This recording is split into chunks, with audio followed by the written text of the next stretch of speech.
Efesios 3, 1 al 13. Entonces dice así: por esta causa yo, Pablo, prisionero de Cristo Jesús, por vosotros los gentiles, si es que habéis oído de la administración de la gracia de Dios que me fue dada para con vosotros, que por revelación me fue declarado el misterio, como antes lo he escrito brevemente, leyendo, lo cual podéis entender cuál sea el conocimiento en el ministerio de Cristo. Misterio que en otras generaciones no se dio a conocer a los hijos de los hombres, como ahora es revelado a sus santos apóstoles y profetas por el Espíritu. Que los gentiles son coherederos y miembros del mismo cuerpo y copartícipes de la promesa en Cristo Jesús por medio del Evangelio, del cual yo fui hecho ministro por el don de la gracia de Dios que me ha sido dado según la operación de su poder. A mí, que soy menos que el más pequeño de todos los santos, me fue dada esta gracia de anunciar entre los gentiles el Evangelio de las inescrutables riquezas de Cristo, y de aclarar a todos cuál sea la dispensación del misterio escondido desde los siglos en Dios, que creó todas las cosas para la multiforme sabiduría de Dios, sea ahora dada a conocer por medio de la Iglesia a los principados y potestades en lugares celestiales, conforme al propósito eterno que hizo en Cristo Jesús nuestro Señor, en que tenemos seguridad y acceso con confianza por medio de la fe en Él. Por lo cual pido que no desmayéis a causa de mis tribulaciones por vosotros, las cuales son vuestra gloria. Toma asiento.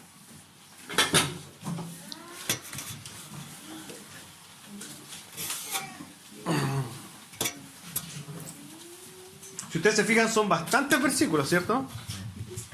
Y el lenguaje que usa, sobre todo los que tenemos la Reina Valera, es un lenguaje de un español más antiguo y que al momento de leerlo a buena y primera es muy probable que no entendamos nada. ¿Por qué? Porque más aún Pablo tiene una retórica bien particular, se da muchas vueltas siempre, es como muy confuso. Hasta Pedro dice, ¿cierto?, hace alusión a esto de Pablo, que es muy confuso Pablo para explicar.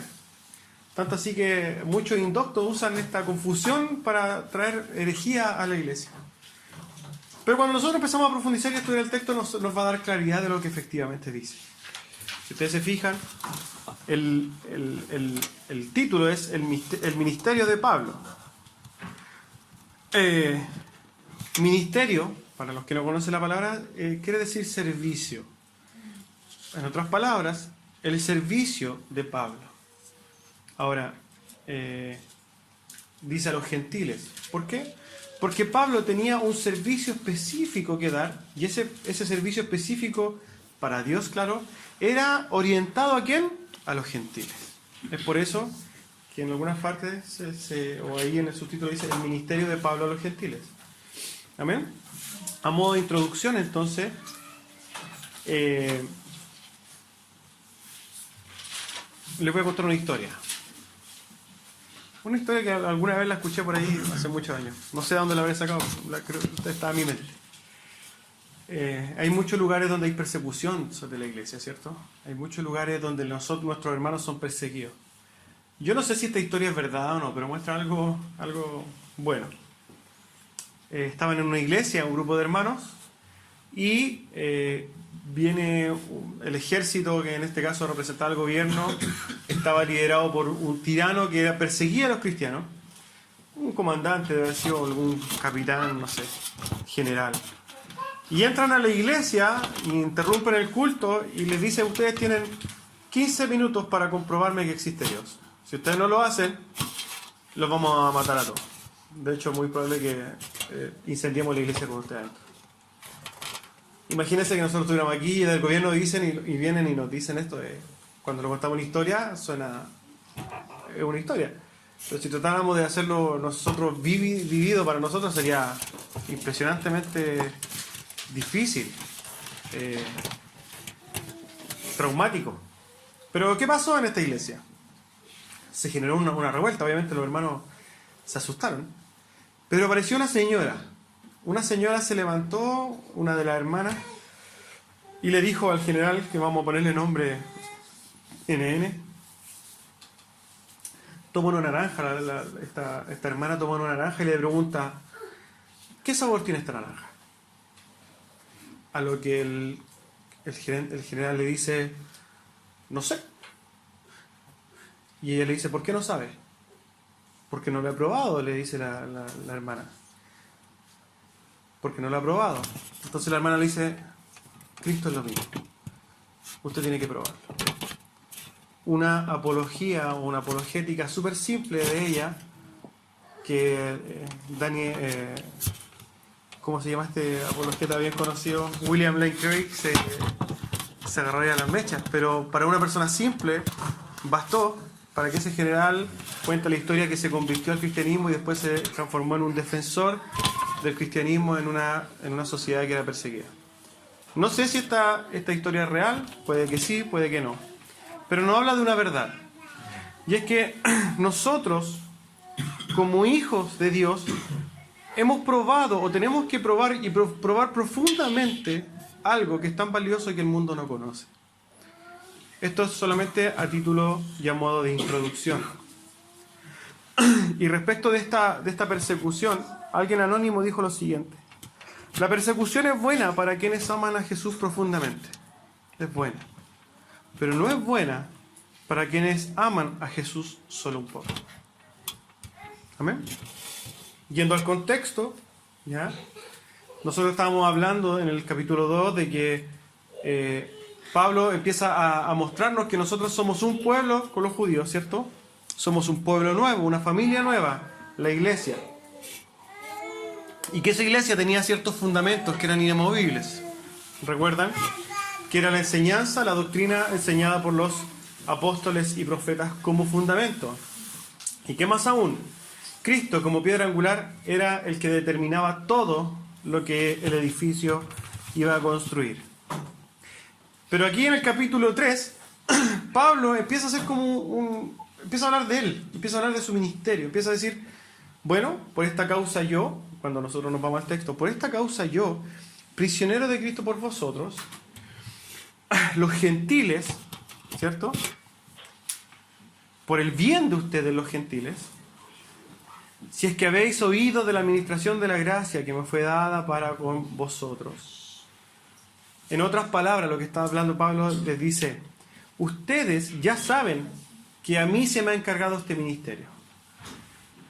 Los gentiles y la iglesia primitiva, ¿cierto?, conocida, ya sabían que Pablo tenía un ministerio que estaba dirigido a los gentiles. Y es por eso que Pablo parte diciendo esto, por esta causa yo, Pablo. Pero nosotros tenemos que referirnos a qué causa. ¿Cuál es la causa? La causa es la predicación del Evangelio, que en los 2 capítulos primeros de Efesios, Pablo se ha encargado de demostrarnos. Si ustedes se acuerdan que parte el capítulo 1 de Efesios diciéndonos quiénes somos nosotros, hijos de Dios en Cristo, de las bendiciones, de la herencia, de todas las cosas que nosotros tenemos en esta posición de hijos de Dios. Después en el capítulo 2 se empieza a darnos nuestra condición anterior, quiénes somos ahora y parte de qué formamos ahora. Y Pablo está diciendo esto, bueno, por causa de los 2 capítulos anteriores, ¿cierto? Es que yo, Pablo, se empieza a hablar de sí mismo, prisionero de ustedes. Esta prisión a la cual se refiere no significa que si bien específicamente él estaba preso por esta causa, pero estamos hablando más de una obligación para él.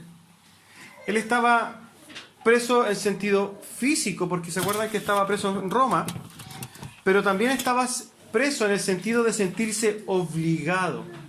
Ahora, ¿cuál era la obligación que Pablo tenía o que sentía? ¿Cuál era el peso que él sentía? Una obligación. Alguien podría darle una comparación con una obligación moral, por ejemplo. Como cuando uno va caminando y ve a alguien que está pidiendo dinero que no tiene, y uno pasa y se arrepiente y siente este pesar, no, yo tengo que ayudarlo. Tengo que hacerlo porque si no me va a sentir mal. Bueno, este mismo sentido es el que tenía Pablo para con su ministerio. Para decir, bueno, yo tengo una misión dada por Dios. ¿Cuál es? Predicar el Evangelio a los gentiles. Amén. Pablo, respecto de su misión, lo podemos ver en Hechos 22-21, donde dice lo siguiente, no lo busque si usted quiere le toma nota. Pero él me dijo, ve, porque te voy a enviar lejos a los gentiles, en Gálatas 1:15, 16 dice: pero cuando Dios, que me apartó desde el vientre de mi madre y me llamó por su gracia, tuvo a bien revelar a su Hijo en mí para que yo le anunciara a los gentiles. Pablo, y aquí estamos hablando de la persona de Pablo, Pablo tenía una función, una misión dada por Dios, que está expresada en muchos pasajes del Nuevo Testamento, y que claramente Pablo en sus cartas también dice, bueno, yo tengo un ministerio, ¿cuál es? Ir y predicar el Evangelio, pero específicamente a las iglesias gentiles. ¿Se acuerdan quién eran los gentiles? Los que estaban fuera del pacto. Amén. ¿Cierto? Los que no eran israelitas, los que no eran judíos en ese caso. Él iba a todo el mundo conocido, o lo que se conocía en ese tiempo del mundo, viajando y plantando y sembrando iglesias, sembrando la doctrina, ¿cierto? Entonces, Pablo tenía, volviendo al texto, Pablo tenía este sentimiento de prisión. ¿Por qué? Porque se sentía tan obligado, se sentía obligado por Dios para con los gentiles, en el pasaje donde dice que me es puesta obligación, y si ay de mí si yo no lo hago. ¿Sí? ¿Cierto? El ministerio, lo que el Señor le había encomendado a Pablo, en este caso era predicar el Evangelio a los gentiles.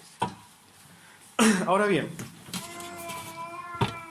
vamos a hacer una pequeña referencia de estos dos versículos para con nosotros.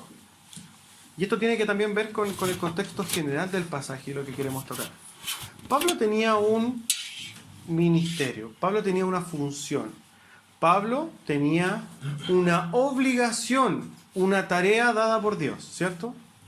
Dios le dice a Pablo, Pablo, yo te estoy separando, ¿para qué? Para que tú cumplas una función. Y esa función para Pablo era algo que lo desvivía, él vivía para eso. Asimismo, hermanos, nosotros también tenemos un llamado. Cada uno de nosotros tiene un llamado. Y es el mismo Señor el que llamó a Pablo que el que nos llama a nosotros. No estoy diciéndole con esto que todos somos llamados a los gentiles, ni que todos somos apóstoles, ni que todos somos pastores, ni que todos somos maestros, ni mucho menos. El solo hecho de nosotros ser hijos de Dios significa que ya tenemos un llamado. Y hay dos llamados que podríamos, en los cuales podríamos resumir todo lo que tenemos que hacer. Uno, el ser santos.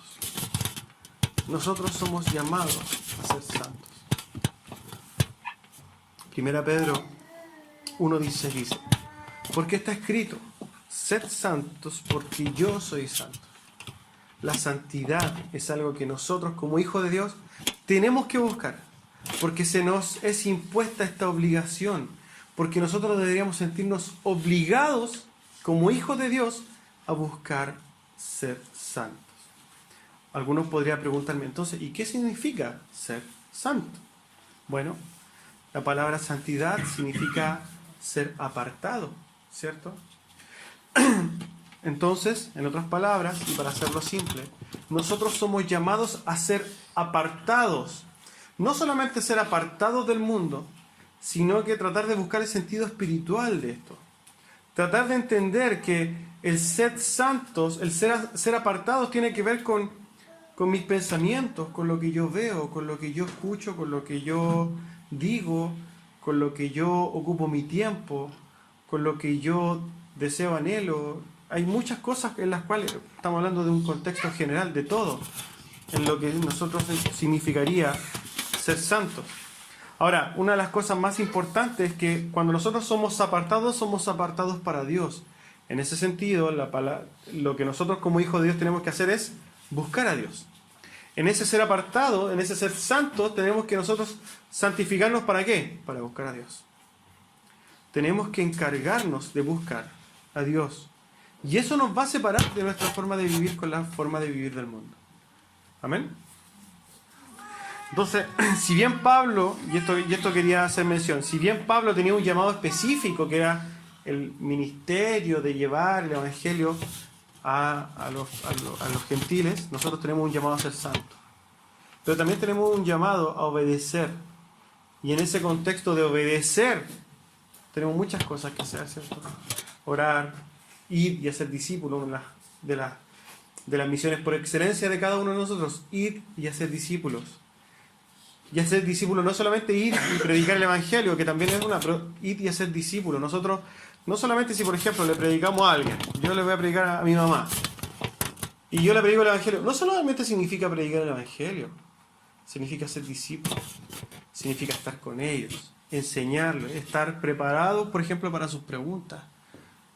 Es un todo. Jesús convivió con sus discípulos 3 años. Ahora la iglesia cómoda de hoy día está dispuesta a decir, bueno, yo te prediqué el Evangelio y con eso cumplí. No, no es lo que Dios nos llama. La palabra del Señor dijo, ir, predicar el Evangelio y hacer discípulos. No estoy diciendo que cada uno se va a transformar en un maestro, no estoy diciendo esto. Cuando nosotros estamos hablando de que ir y hacer discípulos significa, prediquen el Evangelio, pero estén ahí, estén guiando. Si ustedes no saben cómo guiar, vayan a las personas de la iglesia que sí los pueden hacer. Pero estén preocupados, hagan un servicio, entre comillas, completo. No hagan solamente la venta, hagan la postventa también, ¿ya? Prediquen el Evangelio, pero hagan un seguimiento, preocúpense. No es solamente salir de yo prediqué el Evangelio y con esto me quedo. No, preocupémonos de nuestra alma, ¿ya? Podemos entonces resumir que nuestro llamamiento personal son 2 cosas que simplifican y abarcan todas las cosas. Sed santos, sed apartados y vivir en obediencia. ¿Amén? Cuando nosotros nos vamos al versículo 3, dice que por revelación me fue declarado el ministerio. Y aquí estamos haciendo un análisis al texto en forma general, particular de los pasajes. Después nos vamos a ir al contexto general. Que por revelación me fue declarado el misterio, como antes lo he escrito brevemente. Leyendo, lo cual podéis entender cuál sea mi conocimiento en el ministerio de Cristo. Misterio que en otras generaciones no se dio a conocer a los hijos de los hombres, como ahora es revelado a sus santos apóstoles y profetas por el Espíritu. Fíjense que en estos 3 pasajes, en estos 3 versículos que son súper enredados de ver, básicamente lo que está diciendo Pablo es lo siguiente. Se le fue dada la revelación del misterio. ¿Cuál era el misterio? Eso lo vimos la semana pasada, o antes pasada. De que de ambos pueblos hizo uno. Ese era el misterio. Por eso Pablo dice que por revelación me fue declarado este misterio. ¿Cuál era el misterio? Entonces, ¿qué le fue declarado a Pablo? Que los gentiles iban a ser unidos a la promesa de Dios. Y Pablo se encarga en este mismo versículo 3, dice, como antes lo he escrito. Versículo 4, leyendo lo cual podéis entender. Le está diciendo, yo en los versículos anteriores ya le hablé de esto. Y ustedes pueden ver que cuando yo le escribí, pueden comprender claramente que ese misterio se me fue revelado a mí. Y yo ya lo escribí unos versículos más atrás. Pero Pablo hace hincapié de dice, misterio que en otras generaciones no se dio a conocer a los hijos de los hombres. Está hablando específicamente de los versículos 10 al 19, donde Pablo empieza diciendo y empieza a dar a entender de que los gentiles van a ser parte de la promesa de Dios. Básicamente es eso.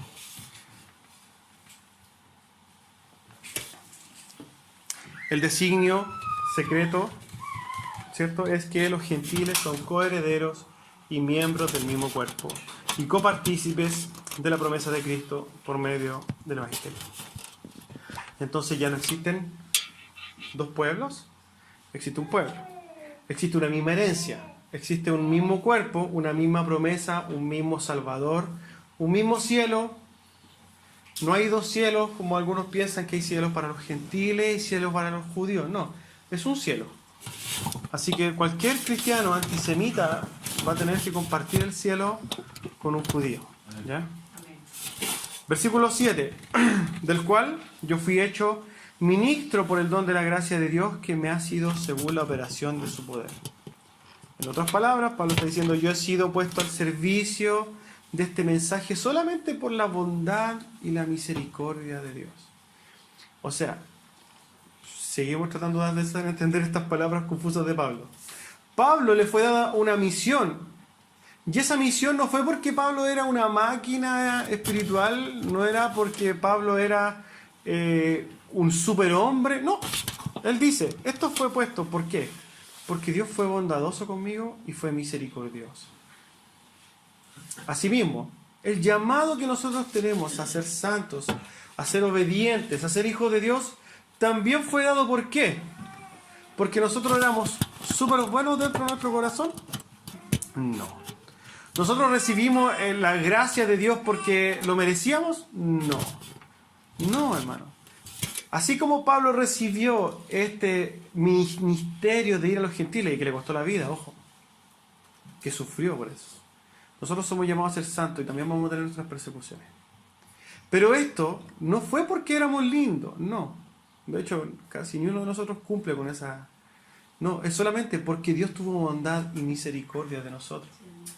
Entonces es un tremendo privilegio el solo hecho de que Dios en su inmensidad, en su grandeza haya dicho, bueno, yo voy a tomar a Eduardo para decirle, ¿sabes qué, Eduardo? Tú vas a tener una función. Porque Eduardo nada lo hacía más bueno que cualquier otro. Eduardo solamente fue predestinado por la gracia de Dios. Entonces nosotros tenemos que comprender que cualquier cosa que recibamos de Dios, como Pablo lo dice así, ha sido por el poder de Dios, por su amor, por su misericordia, por su bondad. Versículo 8. A mí, que soy menos que el más pequeño de todos los santos, me fue dada esta gracia de anunciar entre los gentiles el evangelio de las inescrutables riquezas de Cristo y de aclarar a todos cuál sea la dispensación del misterio escondido desde los siglos en Dios, que creó todas las cosas. En otras palabras, Pablo recalca esta posición de no ser nada respecto de Dios, y en esta posición de no ser nada, Dios me dijo, bueno, yo que soy el más pequeño, Dios me ha dicho, tú lo vas a hacer. Asimismo, hermano, nosotros tenemos que entender que nosotros éramos nada, derechamente, como Pablo. Y Pablo, más humilde, dice, yo soy el más pequeño de todos los santos. Pablo siempre se trataba así por su pasado de persecución, ser perseguidor de la iglesia. Todos nosotros perseguimos la iglesia en algún momento. En mayor o en menor grado, pero todos hemos sido perseguidores de la iglesia. ¿O no se ha burlado usted alguna vez de un hermano? Eso lo convierte en perseguidor de la iglesia. Todos lo fuimos, hermano. Todos lo fuimos. Pero aún así Dios ha sido bueno con nosotros. Entonces Pablo, dándose a entender que él no era nada, dice, bueno, yo he recibido un regalo de Dios. ¿Y cuál fue el regalo que le recibió Pablo de Dios? De tener un servicio. De poder prestar servicios a un Dios eterno. De poder poner mis manos ahí a la obra ¿de quién? De Dios. De poder ejercer un ministerio, un servicio santo a un Dios santo. De que nosotros podamos aportar a la obra en diferentes formas, ¿cierto? Siendo que el mundo no lo puede hacer. Porque ¿quién es digno de ofrecer algún servicio a Dios? ¿Existe algún digno en el mundo para ofrecer servicios a Dios? No existe. Y el hecho de que nosotros podamos obrar en la obra de Dios es un tremendo privilegio. Un tremendo privilegio. Ahora, Pablo sufrió por este servicio que llevó. Pablo fue asesinado por esto. Pablo fue perseguido y empieza él a describir que fue náufrago no sé cuántas veces, fue apedrado, le dieron de látigo, le pegaron, andaba arrancando de aquí para acá, pero para él era lo que tenía que hacer. Y se gozaba en su ministerio. Y daba gracias a Dios por esa misión que se le dio. Nosotros cuando somos llamados a santidad parece que no nos gusta dar gracias a Dios.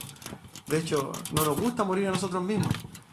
Ser santos. Gracias, Señor, porque usted me hace ser santo. Porque me hace apartarme de la maldad. Eso no nace de nosotros. Pero es que el problema de esto es que hay un problema de perspectiva. Nosotros que estamos tan contaminados con el mundo, pensamos que morir a nosotros mismos, eso es malo. No, es una tremenda bendición. El servir a Dios, que yo me voy a cansar, ¿y por qué tengo que hacer esto? Perspectiva. Porque si entendieras lo que realmente estás haciendo, te vas a dar cuenta de que es un tremendo regalo de Dios.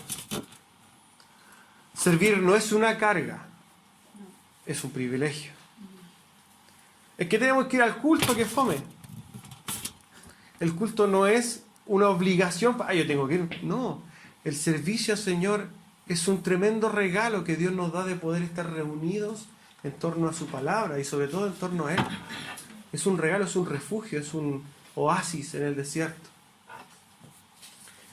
No servimos porque seamos geniales.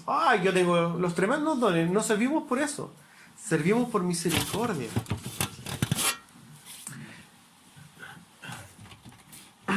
Y no servimos porque Dios dice, yo voy a querer que todos mis hijos sean apedreados porque a mí me gusta que sean apedreados. No, hermano. Dios es bueno. Pero nosotros no somos capaces de comprender la sabiduría ni la bondad de Dios. Tenemos que cambiar la perspectiva de lo que significa servir a Dios. Entenderla de la perspectiva de Pablo, ¿cierto? O de Pedro, para no hablar solamente de Pablo. Entenderlo desde la perspectiva de Esteban, que fue apedreado. Entenderlo desde la perspectiva de Isaías, después de pasar un proceso. Amén. Versículo 10. Para que la multiforme sabiduría de Dios sea ahora dada a conocer por medio de la Iglesia a los principados y potestades en los lugares celestiales, conforme al propósito eterno que hizo en Cristo Jesús nuestro Señor.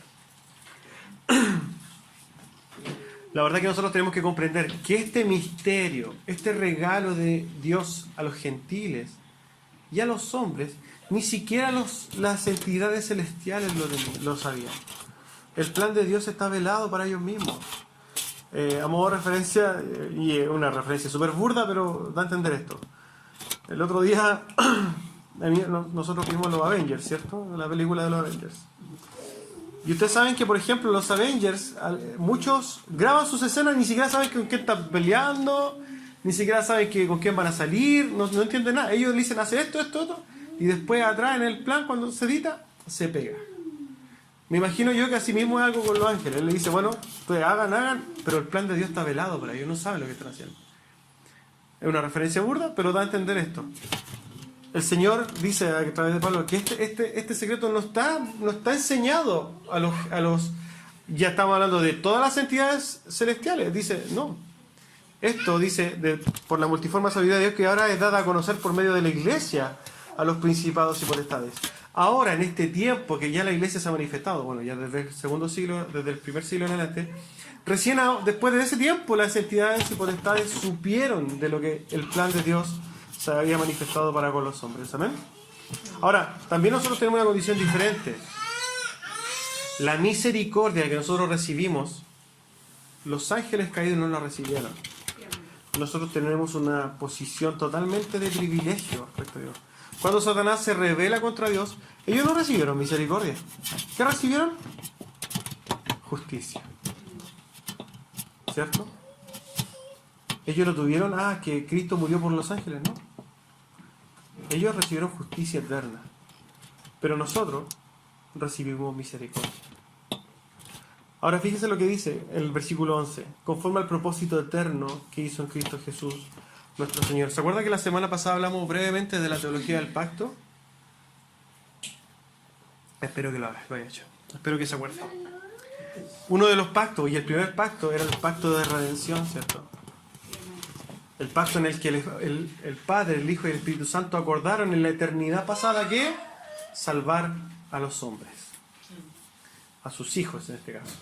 Y eso está intrínseco aquí, en el versículo 11. Dice, conforme al propósito eterno en Cristo Jesús nuestro Señor. ¿De qué?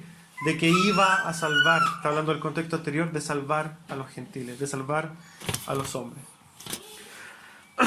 Entonces, podemos ver el pacto de redención pequeñamente en ese pasaje. Versículo 12. ¿En quién nosotros, ¿cierto? En Cristo, lo podríamos poner entre paréntesis en la Biblia, tenemos seguridad y acceso. ¿Acceso a quién? A Dios. Con confianza por medio de la fe en Él. ¿Se acuerdan que cuándo fue que hablamos el viernes? No, el viernes pasado hablamos de la sola fide, que éramos salvos solamente por la fe. ¿Qué dice ahora? Que en Cristo, nosotros que estamos en posición en Cristo, nosotros tenemos seguridad y acceso a quién? A Dios. Con confianza, ¿por qué? Por medio de la fe en Cristo. Somos salvos solamente por la fe. Entonces Pablo, característico de su lenguaje, ¿cierto? Realiza ciertas contradicciones aparentes entre la prisión que implica estar obligado a un servicio, pero la libertad que tenemos para hacer otras cosas. Pablo dice, somos presos y somos libres, claramente. Somos presos ¿de qué? De la misión que Dios nos ha dado, pero somos libres a la vez. Libres para acercarnos a Cristo, libres para alejarnos del pecado. Somos libres para eso. Versículo 13. Por lo cual, pido que no desmayéis a causa de mis tribulaciones por vosotros, las cuales son vuestra gloria. En otras palabras, le dice a los efesios que no se desanimen porque Pablo está sufriendo. Porque es más bien un honor, es lo que está diciendo Pablo. Fíjese en el contexto general de este tema. Pablo está mostrando su ministerio, ¿cierto? Y hace una pequeña, siempre Pablo se está defendiendo, ¿cierto? En el contexto tenía que defenderse siempre. Pero Pablo demuestra a través de las cartas que él ha recibido un ministerio y ha recibido la revelación de un misterio. Esto estamos hablando del pasaje en el contexto general. Pablo está diciendo, bueno, yo, apóstol, ¿cierto?, ya le he dado a usted a conocer el misterio del cual le habló en los pasajes anteriores. Yo estoy ejerciendo este ministerio dado por Dios. Pero concluye diciendo, por lo cual no desmayéis a causa de mis tribulaciones por vosotros. Podemos comprender que Pablo estaba preso, ¿cierto? Estaba preso en Roma. Pablo parte diciendo que él es preso, digamos, físicamente y también en base a esta prisión que nosotros recibimos, esta obligación de nuestro ministerio, por el cual vale la pena sufrir. Yo creo que esto tiene que ver mucho con nosotros. La verdad que lo conversábamos ayer dentro de lo que fuimos al sur, que hay pasajes en los cuales podríamos no encontrar nada, pero siempre hay algo. Y Pablo termina concluyendo esta parte, digamos, de este tema, porque ustedes se fijan, después viene otro subtítulo, como que Pablo va cambiando el tema, pero concluye diciendo esto: por lo cual no desmayéis a causa de mis tribulaciones por vosotros, los cuales son vuestra gloria. Después de él decir toda su función, de decirle que él tiene una función, de que él la ejerce, que él conoce, él está diciendo y está alentando a la iglesia a la cual está escribiendo. Pablo muestra su condición, ¿cierto? Aludiendo a su condición física de preso, perseguido y sufriente, pero se preocupa de animar a los efesios. Tim Keller dice lo siguiente: en ocasiones parecería que Dios nos está matando cuando en realidad nos está salvando. Pablo está hablando, y nosotros vamos a tratar de profundizar esto dentro de lo posible, pero Pablo, en su posición de sufrimiento, yo quiero que trate de imaginarlo en este sentido. Trate de imaginar a Pablo que está escribiendo desde una cárcel. Y desde su posición de cárcel, él está animando a una iglesia que está libre. Pablo ya había recorrido un camino. Pablo ya había recorrido un camino de persecución. Ya había sufrido bastantes cosas, Pablo. Pablo se había librado de la muerte unas cuantas veces. Le habían dado muchos golpes. Había sufrido un montón de persecución. Pero aún así él está diciendo, anímense, porque esto es un honor. Pablo está diciendo desde su perspectiva, desde su corazón: hermanos de Efesios, no importa la persecución, no importa la cárcel, no me importa que me hayan apedreado, no me importa que me hayan dado el látigo, no me importa que me insulten, no me importa nada de eso, porque esto es un honor. Si nosotros lo llevamos nosotros no sufrimos la misma persecución que ellos. De repente nosotros sufrimos una persecución de nuestras parejas, de su pareja, si es que su pareja no está en Cristo. Puede recibir una persecución en cuanto a que se burlan de ustedes o lo increpan. Incluso nosotros no conocemos la realidad, puede que hasta lo golpeen.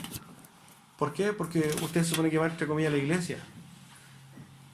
Un cristiano siempre es muy probable que sufra persecución. Va a sufrir las burlas de sus amigos. Va a sufrir la presión social, que es también una forma de persecución. Quizás va a estar separado de seres que ama, de sus familiares. Quizás su pariente cercano, por ejemplo mi hermano, siempre se burla de mí. Quizás usted también, sus familiares se van a burlar de ustedes. Quizás va a ser incomprendido. Pero que déjeme decirle algo, hay alguien que sufrió mucho más.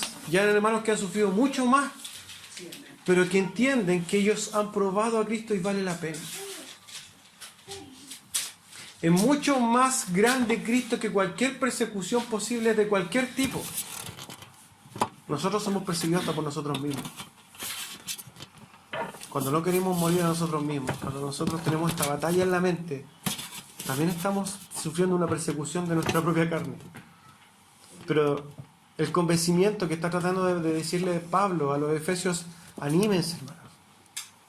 Anímense. Si el amor de Dios se midiera por nuestra salud, riqueza y comodidades, entonces Dios odiaba al apóstol Pablo. Eso lo dice John Piper. Y es verdad, el amor de Dios no se mide por cuánto cómodo está usted, hermano.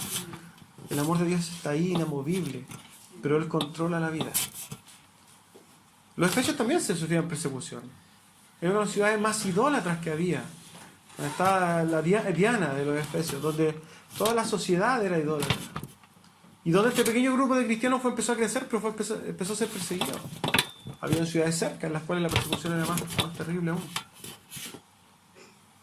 Pero Pablo le está diciendo, mire, yo estoy aquí, yo estoy mal, yo estoy en la UTI, pero anímense, hermano.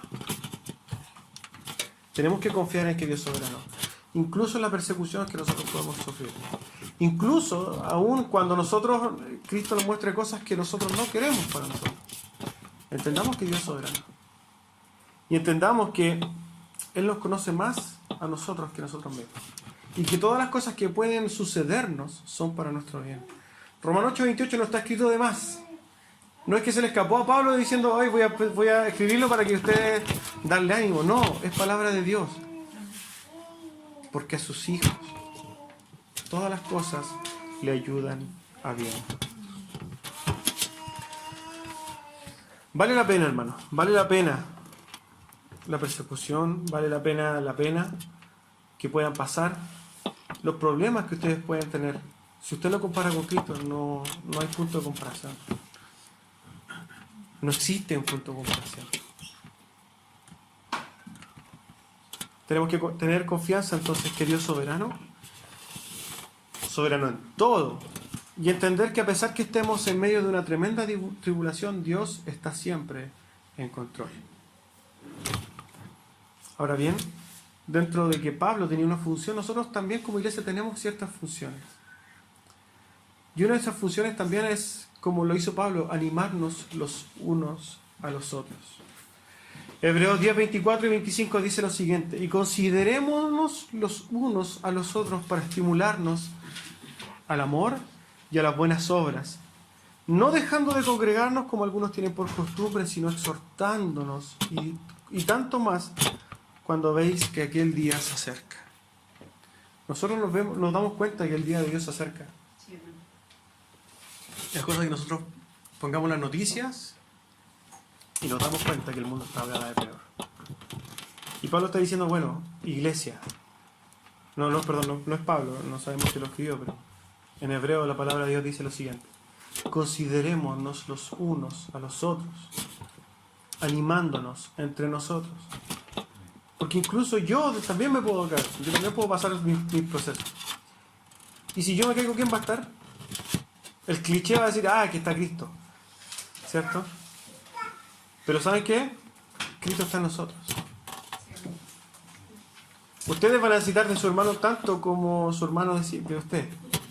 La relación de la iglesia es un cuerpo.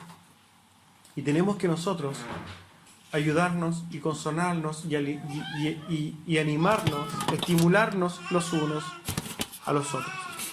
Y tenemos consuelo en Dios. Tenemos consuelo en la persecución en Dios. Bendito sea el Dios y el Padre de nuestro Señor Jesucristo, Padre de misericordias y Dios de toda consolación, el cual nos consuela en todas nuestras tribulaciones, para que podamos también nosotros consolar a los que están en cualquier tribulación, por medio de la consolación con que nosotros somos consolados por Dios. ¿Han escuchado ese pasaje que dice, dar de gracia lo que de gracia recibiste? Bueno, consuelen, porque ustedes ya también han sido o serán consolados en algún momento. La postura del Hijo de Dios no solamente recibir la administración, recibir el cuidado y recibir, no. Es recibir, sí, pero también dar. ¿no? Jerry Bright dice lo siguiente: tus peores días nunca estarán lejos del alcance de la gracia de Dios, y tus mejores días nunca serán tan buenos como para no necesitar de la gracia de Dios. Es importante, hermanos, que nosotros vivamos un cristianismo más entendido, más, pensémoslo así, meditado, más real. No tanto en las nubes, aquí, no. Empecemos a meditar no solamente lo que nosotros vivimos como personas, sino que como iglesia vivimos como vivimos nosotros como cuerpo de Cristo, como iglesia. Yo les compartí en el grupo de la iglesia algunos videos para que vean la condición de algunos hermanos. Porque hay hermanos que sí están sufriendo. Y fíjense algo. Todos somos parte del mismo cuerpo. Y fíjense más aún, nosotros no estamos libres de cierta persecución. Nosotros no sabemos cómo va a evolucionar la sociedad en unos 20 años. Puede que en 20 años, no sé, pasen muchas cosas. No sabemos, no tenemos idea. Entendiendo que Dios es el que consuela, quiero que me acompañe a leer este pasaje precioso. Que yo sé que usted, hermano, yo sé que alguien aludía ayer dentro del pasaje, del seminario que estábamos hablando. El pastor daba a entender, o no daba a entender, traía, digamos, al tema ciertas cosas que hacen en algunas iglesias, por ejemplo, venga al altar, ¿cierto? Y generalmente en este trato psicológico siempre le preguntan, ¿tú estás en problemas? Y es obvio, porque todos tenemos problemas, es una cuestión obvia. En ese mismo sentido, yo sé que cada uno de nosotros tiene problemas. Cada uno de nosotros, y no le voy a pedir que pase al altar, claramente, pero entiendo que cada uno tiene sus batallas, cada uno tiene sus problemas, sus persecuciones. Pero este salmo, que es precioso, yo creo que algunos se lo saben hasta de memoria, es una de las cosas, de las formas que Dios consuela en forma personal a nuestras vidas. Quiero que lo lea conmigo. El Salmo 23, búsquelo. Y tratemos de meditar lo que el Salmo dice para nosotros, cómo nosotros lo podemos vivir en nuestra persecución, cuando estemos en el problema, cuando estemos en la tribulación. Veamos cómo Dios, en su palabra, manifiesta su consuelo.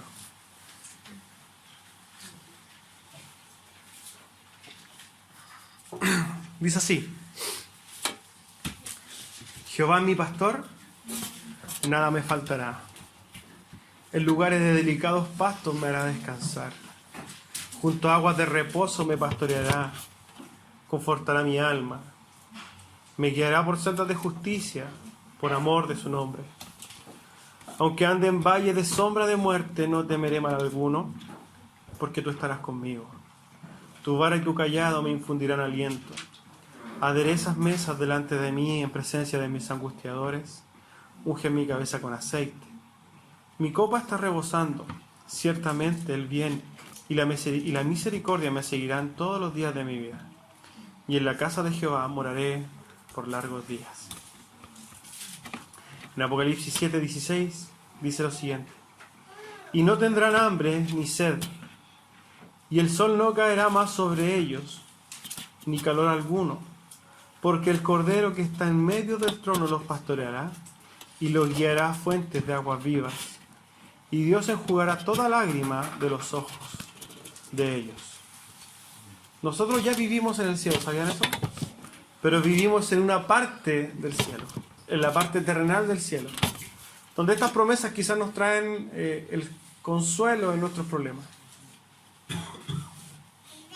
Alexander McLaren dice lo siguiente: la paz no proviene de la ausencia de problemas, sino de la presencia de Dios.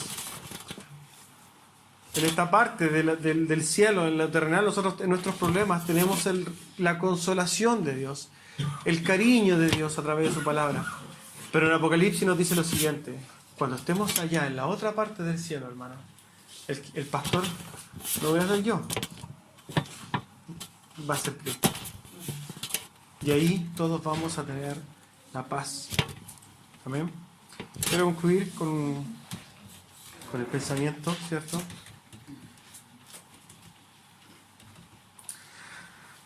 Tenemos una nueva naturaleza en Cristo. Pero aparte de esto tenemos una misión, un llamado santo, una función, un rol, quizás alguno un ministerio, etc. El punto de esto es que todos como hijos de Dios somos presos de lo que Dios estableció para nosotros. Cristo, al decir id y hacer discípulos, mandó a sus hijos a predicar el Evangelio. Esta es una misión respecto de la cual nosotros también debemos sentirnos presos, responsables. Prisioneros por amor, como lo establecía Pablo. Prisioneros de Cristo, tal como se sentía Pablo.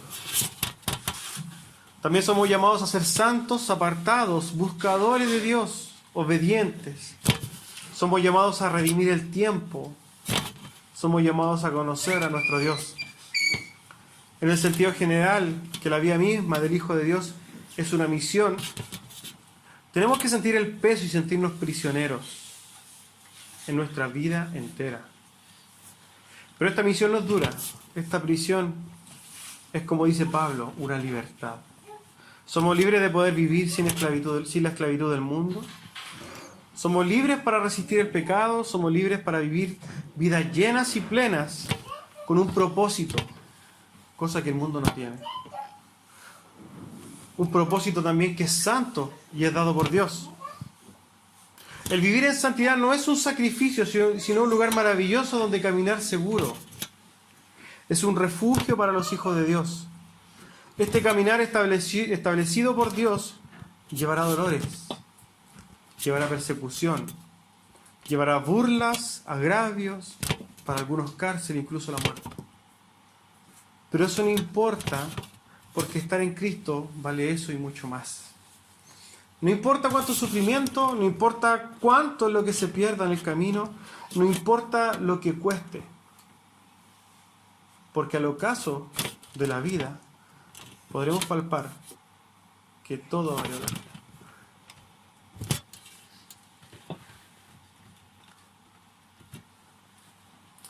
1 Corintios 15:58 dice: así que hermanos míos, amados, estad firmes y constantes, creciendo en la obra del Señor, sabiendo que vuestro trabajo en el Señor no es en vano.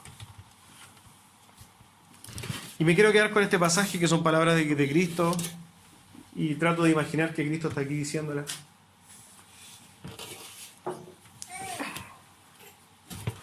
La paz os dejo, mi paz os doy. Yo no os la doy como el mundo la da. No se turbe vuestro corazón, ni tenga miedo.